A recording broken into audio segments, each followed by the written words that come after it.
Hey friends, so today I wanted to talk about using some drip irrigation to water your plants while you're on vacation. So I've been kind of toying with this idea for a while. Since cocoa perlite, you have to water every other day. It's kind of annoying trying to ask somebody to water your plants. So I was trying to find a workaround for that, and I tried this out recently with my last vacation, and it worked out pretty well. So basically, the process I'm using is not using any nutrients. So usually when you grow on cocoa perlite, you'll use nutrients every other feeding. In this case, we're gonna skip the nutrients. So what I do is I do a heavy nutrient feeding before my vacation and a heavy nutrient feeding after my vacation. But I wouldn't recommend leaving your plants for more than a week without getting some nutrients, or you probably start seeing some adverse effects. So I just want to give a quick overview of kind of how I put this together.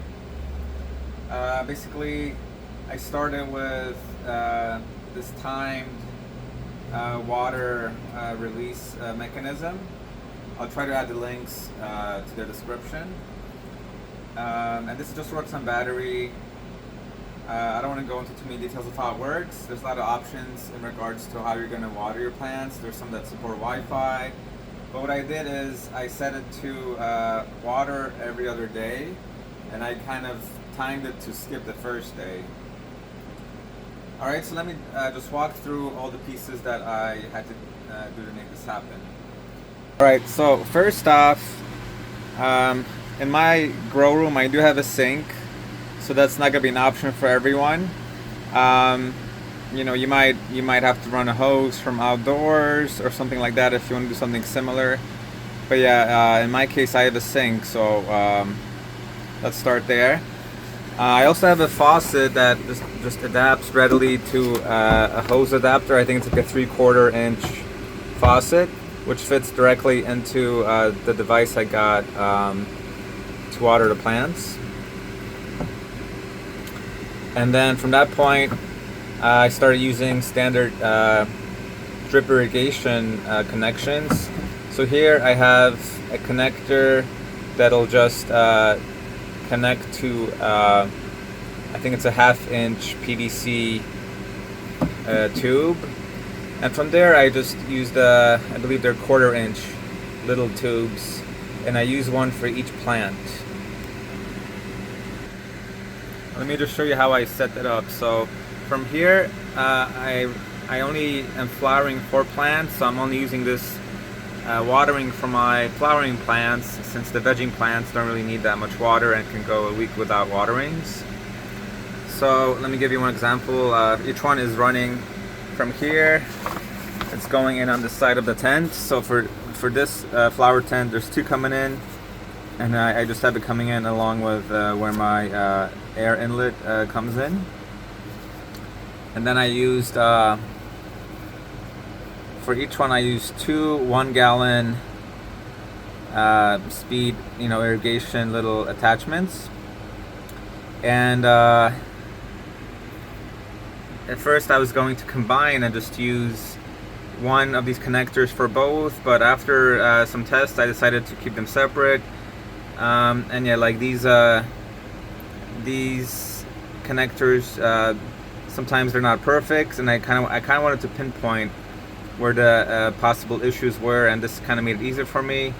And also, you do have the option of closing off the tubes when you're not using them. Just kind of bend it and put like something to hold it together. So yeah, I did that for all of my flowering plants, which is 4 of them. I did something very similar in this other flowering tent. And yeah, it kind of just saved me the pain of having somebody come to my house and complain about watering my plants. So yeah, let me just get this connected up and show you how the drip system kind of just works real quick. Alright, so here I have my my drip irrigation system connected. So when I open the water, make sure not to open the water all the way. unless you want to put a pressure regulator, which can also leak sometimes. So I would just open it like, you know, maybe less than halfway. And I only open the cold water since I'm not here to check on the heat levels on vacation. And yeah, again, I'm not going to go into too much detail since there are a lot of options for these kind of you know, timed watering systems. But for now, I'm just going to turn it on so you can see it run. So I'm going to say run for 10 minutes. Okay. And yeah, the main thing for this is checking the leaks when it's connecting to the pressurized water. So here is where you're most likely to get the leak, since behind this area, it's only gonna, you know, leak when the water is turned on, which should be, you know, for an hour or so every other day. So let's take a look at what it looks like. As you can see, you have pretty slow water dripping from each plant, and these connectors can be a bit annoying. As you can see, they're not always very consistent, especially if you have hard water and you have this sitting for a while. It's gonna start getting slower and slower.